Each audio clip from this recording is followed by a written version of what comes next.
So hello guys, this is my first travel to Hong Kong experience. So flight namin is 8:20 in the morning. Ayan, dito na kami sa airport.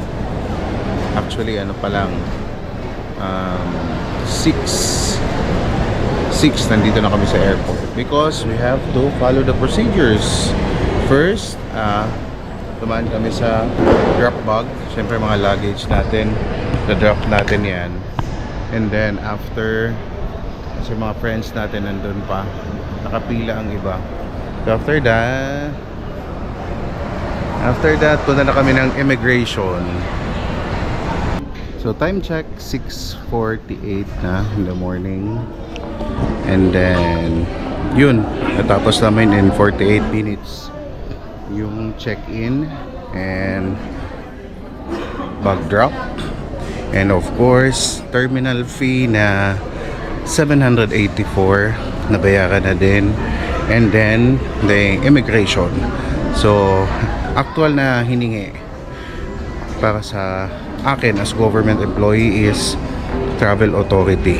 So wala namang masyadong tanong, basta meron kang travel authority, ibig sabihin dili ta mag-TNT dito, mubalik yun ta kay naatay trabaho diri. Waiting na lang for the aeroplano kay mag-fly na in a moment. Padugay pa day kay 8 pa man day ang mga flight. Standby na lang gyud.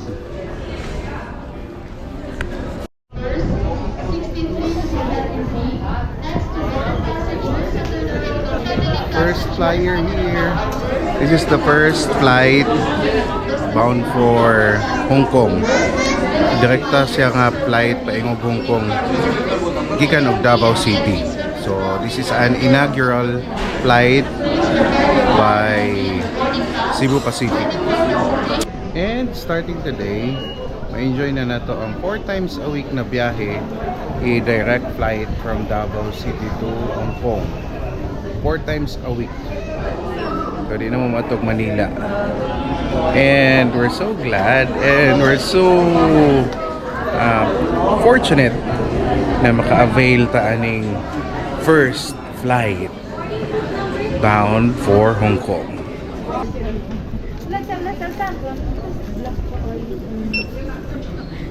Sobrang na po. Hi, thank you. So na i-freeze.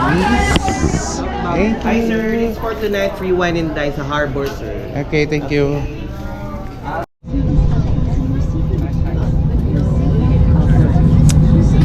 Nanata sa aircraft. Inside. In a bit. Mag-fly na.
Tapulan.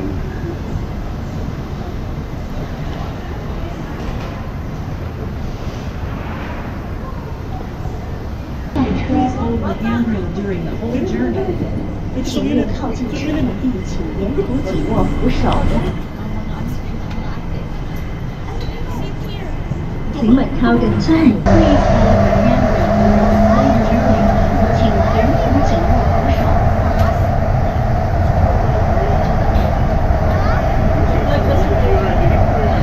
So, mulay, no? So, mao to smooth pa mo ang entrance sa immigration. We are permitted to stay here at Hong Kong until November 10, 2024. Yo, na sana all makaabot og November 10 dire. Bye-bye. And anyway, hanto mi sa baggage 2 ata 2 ano naman mga gamit, and let's get it on. Kahit no kailangan ko ang kay touchscreen ang ilahang tubig para makasave ta guys. Nakita mo sig palit og tubig sa gawas atong gi-refill niya to ang tumbler dire sa ilahang free nga water. No, life hack ba? Mindset. Mahal kay tubig diri sa gawas. Oh, ito ning i-refill. Hi vlog. Hi.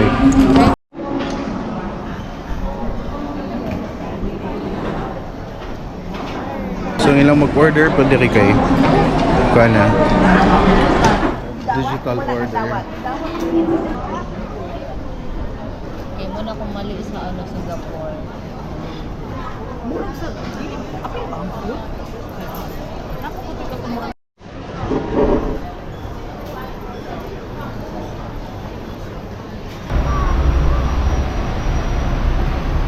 Ay, finally nakagawas na yung airport. Kapit na mag-alas 2. Naabot mi dire sa nagland ang airplane around 11:20. Ano? Yeah, with all the procedures sa immigration, sa pag-claim sa luggage nangaon auto quarter to 2 na do alas 2 na gid eh.